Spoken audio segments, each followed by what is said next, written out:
नमस्कार, स्वागत है आपका पांची जन्नी में। मैं हूं आपके साथ मनीष चौहान।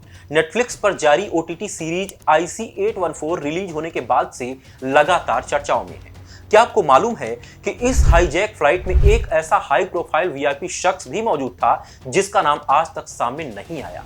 यह आदमी दुनिया की सबसे बड़ी नोट छापने वाली कंपनी का मालिक था, जिसकी कंपनी तब 70 से ज्यादा देशों के नोट करेंसी को छापती थी।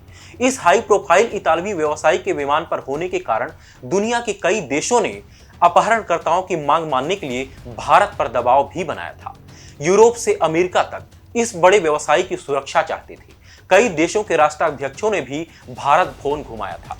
इनकी कंपनी केवल नोट करेंसी ही नहीं छापती है, बल्कि पासपोर्ट, स्टैम्प पेपर भी छापती है। इस कंपनी का प्रिंटिंग सेटअप भी दुनिया में सबसे बड़ा है। कई अफ्रीकी से एशियाई देशों की करेंसी यहीं से छपा करती है।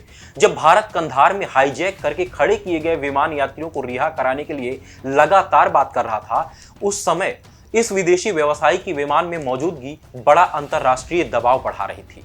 वह सही मायने में विमान का सबसे बड़ा वीआईपी यात्री था, जिसका नाम रॉबर्टो जियोरी और यह स्विस इतालवी व्यवसायी है। रॉबर्टो जियोरी उस समय डेलारू का मालिक था, जो ब्रिटेन की एक कंपनी है। यह कंपनी दुनिया के 70% करेंसी प्रिंटिंग कारोबार को नियंत्रित करती है। 2000 में टाइम की एक रिपोर्ट के अनुसार जियोरी अपनी साथी क्रिस्टीना कैलाब्रेसी के साथ काठमांडू में छुट्टियां मनाकर लौट रहे थे। रिपोर्ट में कहा गया है कि इंडियन एयरलाइंस की फ्लाइट 814 के 8 दिनों तक अपहरण के दौरान एक समय ऐसा भी आया जब अपहरणकर्ताओं ने भारत सरकार से $200 मिलियन की मांग की।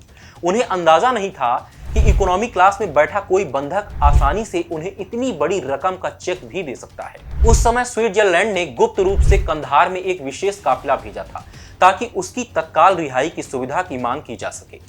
हफ्ते भर विमान को कंधार एयरपट्टी पर खड़े रखने के बाद अपहरणकर्ताओं ने विमान को छोड़ दिया।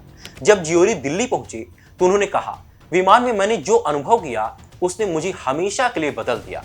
जिस तरह से यात्री पूरे समय शांत रहे वो वाकई अनुकरणीय था। उसमें बच्चे भी थे।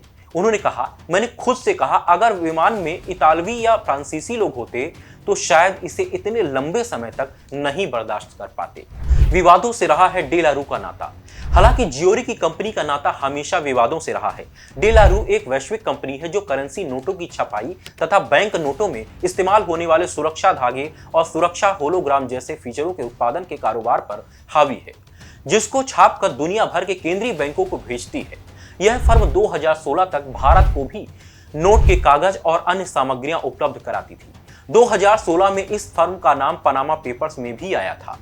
इसने भारत से बैंक नोट अनुबंध हासिल करने के लिए अपने भारतीय एजेंट को अपनी सहायक कंपनी पोर्टल्स के माध्यम से 15% कमीशन का भुगतान किया था।